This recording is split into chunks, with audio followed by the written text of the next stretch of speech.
Hi, friends. Do you like rainbows? I love rainbows too. Today, we're going to talk about an artist who was so special. Her name was Alma Woodsy Thomas, and she was an art teacher, just like me. She was an African American artist who loved rainbows and created rainbows in so many different ways. Today, you're going to learn a new technique called mosaic. And that's when you take little pieces of paper, you cut them up, and you put them back together to create a picture. Alma Woodsy Thomas.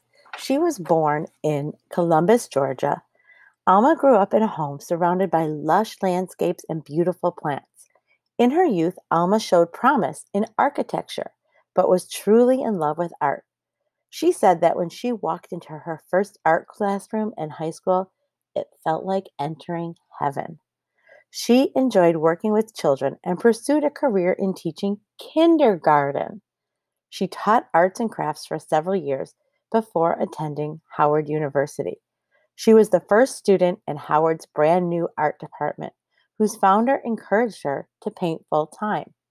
Upon graduation, though she returned to her first love, education, she devoted her life to children, teaching art at Shaw Junior High School for 35 years. She continued painting, pursued her master's degree in art education at Columbia University in New York during her summers off.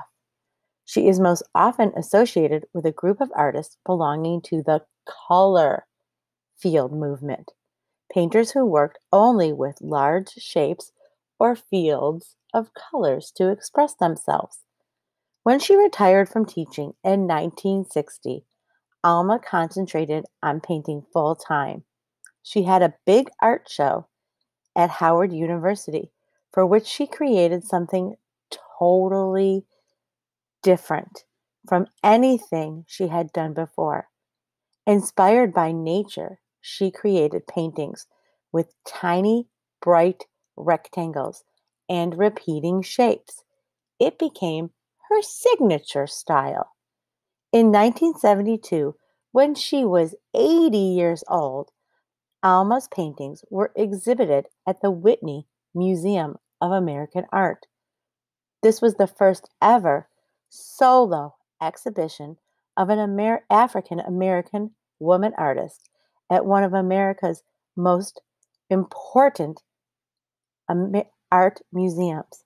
Alma is truly a testament to being dedicated to the thing you love and the patience to let it grow.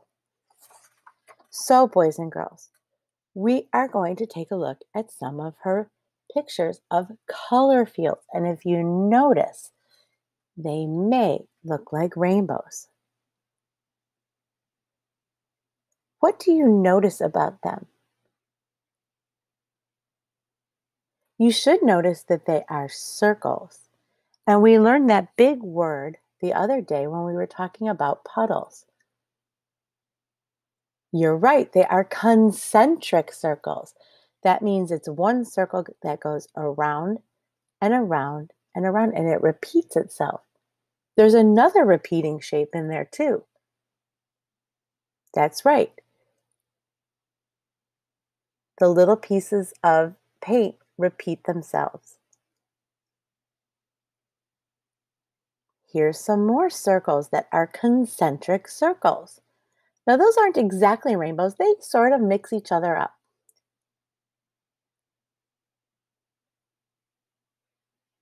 Next, we're going to take a look at the project that we're going to do that is inspired by Alma Woodsy Thomas.